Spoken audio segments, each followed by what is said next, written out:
নমস্কাৰ বন্ধুসকল, সকলোকে প্ৰণিপাত জনাইছোঁ।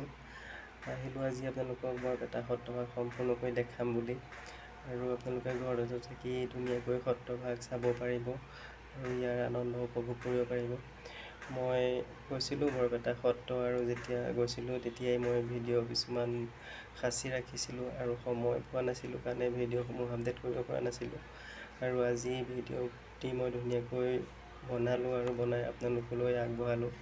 আশা কৰিলোঁ সকলোৱে ভিডিঅ'টি চাই ভাল পাব, আৰু মই যলৈকে যাওঁ যেতিয়া যাওঁ এনেকুৱা কিছুমান ভিডিঅ' মোবাইলত বন্দী কৰোঁ আৰু আপোনালোকৰ আগলৈ আগবঢ়াওঁ। চ' ব'লক আজি ভিডিঅ'টি আগবঢ়াওঁ আপোনালোকলৈ। এয়া হৈছে বৰপেটা সত্ৰৰ মেইন সত্ৰভাগ, আৰু ইয়াতে মহাপুৰুষ শ্ৰী শ্ৰী মাধৱদেৱে নাম প্ৰসংগ কৰিছিলে, ভকতসকলক ধৰ্ম বিস্তাৰ কৰিছিলে, আৰু আমাৰ অসমীয়া সংস্কৃতিৰ সকলো অৱদান তেওঁ ইয়াৰ পৰাই প্ৰচাৰ কৰিছিলে। আৰু সত্ৰৰ সোঁচাইডে গ'লে এনে কিছুমান অংশ আপোনালোকে দেখা পাব, বহুত সুন্দৰ, আৰু মানে ভঁৰাল ঘৰ বা বহুত ধৰণৰ কিবা কিবি বনোৱা আছে। মই বিশেষ ভালকৈ ইমানকৈ নাজানো, তথাপিতো যিমানখিনি মই জানো বা যিমানখিনি দেখিছোঁ বা বুজি পাইছোঁ সেইখিনি আপোনালোকলৈ আগবঢ়াইছোঁ। যদি ইয়াতে কিবা ভুল হয় বা নজনাটো মই নজনাটো কৈছোঁ বা ভালকৈ ক'ব পৰা নাই, মোক সকলোৱে ক্ষমা কৰিব। আৰু সত্ৰৰ লেফ্ট চাইডে গ'লে আপোনালোকে এনেকুৱা কিছুমান বহুত সুন্দৰ দৃশ্য দেখিব পাৰিছেনে। এই হৈছে মন্দিৰভাগ, দৌল মহোৎসৱৰ শোভাযাত্ৰা কৰা হয় ইয়াৰ পৰাই, আৰু এভাগ মন্দিৰ হয় ইয়াতে। আৰু ইয়াৰ পৰা অকণমান আগলৈ গ'লে ধুনীয়াকৈ এনেকুৱা বকুল গছ আছে, বহুত সুন্দৰ পৰিৱেশ, বহুত ভাল লাগে।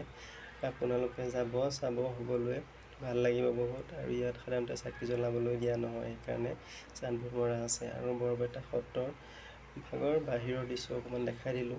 আৰু এয়া এটি সুন্দৰ নামঘৰ হয়। মই ঘৰবিলাকৰ নাম বিশেষ ভালকৈ নাজানো, পৰিৱেশসমূহে আপোনালোকক দেখাই আছোঁ।